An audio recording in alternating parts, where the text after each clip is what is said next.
नमस्कार सर्वांना, माझ्या यूट्यूब चॅनलमध्ये तुमचं खूप खूप मनापासून स्वागत आहे. इथे मी आणलेलं आहे 1 किलो मटण. तर इथे हे बकऱ्याचं मटण आहे. ते 2-3 पाण्यात स्वच्छ करून घेतलं आणि इथे कांदा चॉप करून घेतलेला आहे. आणि त्यानंतर मी ग्रेव्ही तयार करून घेतलेली, कांदा भाजून घेतलेला, खोबरं भाजून घेतलं होतं. त्यामध्ये अद्रक, लसूण, जिरा टाकून चांगली छानपैकी पेस्ट तयार करून घेतली. आणि इथे एका वाटीमध्ये अर्धा चमचा हळद, धनिया पावडर 1 चमचा, 2 चमचे मोठे असं लाल तिखट मसाला, जिरा पावडर, गरम मसाला 1 चमचा, असं सर्व साहित्य एका वाटीमध्ये काढून घेतलं, जेणेकरून आपल्याला लगेच वाटण फ्राय झालं की टाकता येईल. तर इथे मी गॅसवर कुकर ठेवलेलं आहे. भरपूर असं तेल टाकलेलं आहे. 4 मोठे चमचे तेल टाकून घेतलेलं आहे.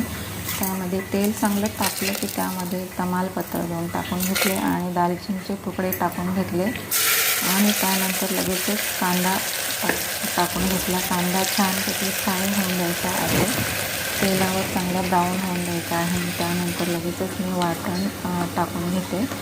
इथे मी वाटण करून घेतलेलं आहे. ते पण लगेच कांद्यावर फ्राय करून घ्यायचं आहे आणि एकसारखं करून घ्यायचं आहे. दोन्ही साईडचे छानपैकी भाजून घ्यायचं आहे. कांदा आणि वाटण छान ब्राऊन कलर येईपर्यंत भाजून घ्यायचं आहे. इथे छान आपल्या कांद्याला आणि वाटणाला तेल सुटलेलं आहे. तुम्ही बघू शकता छानपैकी वाटण आपलं शिजलेलं आहे.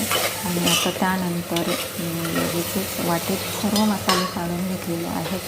ते आपण आता कांद्यावर टाकणार आहोत. इथे कांद्यावर सर्व मसाले मी टाकून घेते. एकसारखं मिक्स करून घेतलं आणि लगेच वाटणवर फ्राय करून घ्यायचे. इथे हे सर्व मसाले एकसारखे करून घ्यायचे आहेत. हे मसालासुद्धा छानपैकी भाजून घ्यायचा आहे. छान आपला मसाला बघा छानपैकी भाजून झालेला आहे. ते तेल सुटेपर्यंत मसाले सर्व भाजून घ्यायचे. त्यातली कच्चेपणा अजिबात ठेवायचा नाही आणि सर्व मसाले छान भाजून घ्यायचे आहेत. तोपर्यंत व्हिडिओला लाईक करा, कमेंट करा, व्हिडिओ स्किप न करता पूर्ण पहा. तर आता आपलं सर्व साहित्य छानपैकी मिक्स झालेलं आहे आणि ते छान भाजून झालेलं आहे. आता त्यामध्ये मी मटण टाकून घेणार आहे. आता इथे एका बाजूला मी आमचे मांजरं आहेत, 3 मांजरं आहेत, त्यांच्यासाठी पाय आणलेले आहे. ते शिजत ही पण रेसिपी मला रोज करावीच लागते. तर हे मांजरांचं भाजी आहे. आणि इथे मी मटण स्वच्छ करून घेतलेलं आहे. ते आता कुकरमध्ये टाकून घेते. सर्व मटण कुकरमध्ये टाकून घेते आणि नंतर सर्व मटण एकसारखं करून घ्यायचं आहे चमच्याने.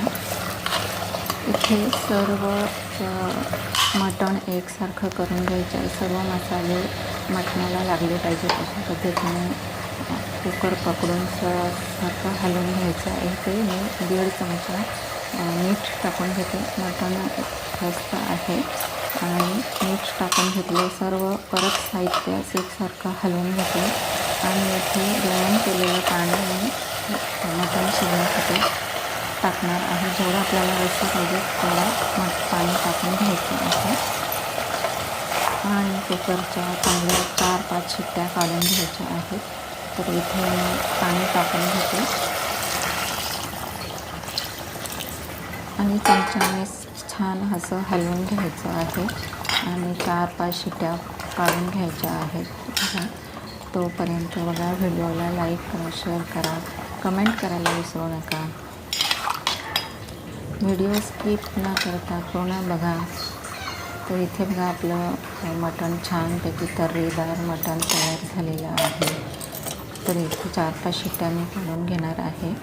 आणि इथे मटण आपलं छान शिजलेलं आहे. ते भरपूर अशी कोथिंबीर टाकून घेते आणि छान आपलं मटण मऊ शिजलेलं आहे.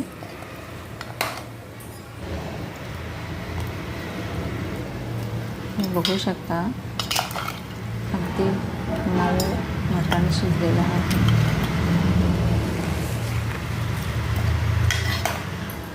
खूप छान मटण शिजलेलं आहे. तर व्हिडिओला लाईक करा. तोपर्यंत बाय बाय.